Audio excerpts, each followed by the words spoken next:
Video করেছিলাম, ভিডিওটা ঠিক মতন আসেনি, তাই কচু ফুল প্রথম এই কচু বাগান থেকে নিলাম, মানে শুধু এখান থেকে নিইনি, অন্যান্য জায়গা থেকে নিয়েছি।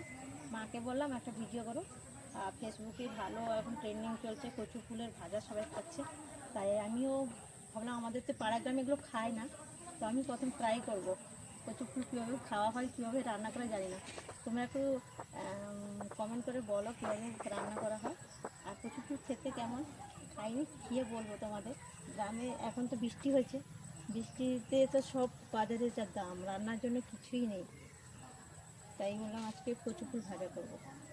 তা কচু ফুল এতগুলো কচু ফুল তুলেছি, আমাদের এখানে তো কচু ফুল দেখে সবাই মানে বলছে এগুলো কী হবে কী হবে, তাই আমরা ভাজি করে খাওয়াবে, যদি আমি খাই তাহলে সবাই খাবে, সেই স্বাদ লাগবে কি কেমন লাগবে জানি না, খেয়ে তোমাদেরকে বলবো কেমন খেতে, তো আমরা খাই না বেশি।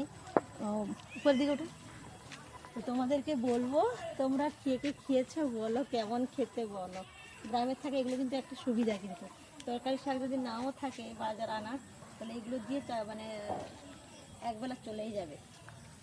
তো কেমন হলো ভিডিওটা অবশ্যই জানো, আর ভিডিওটা কেমন লাগলো অবশ্যই বলো।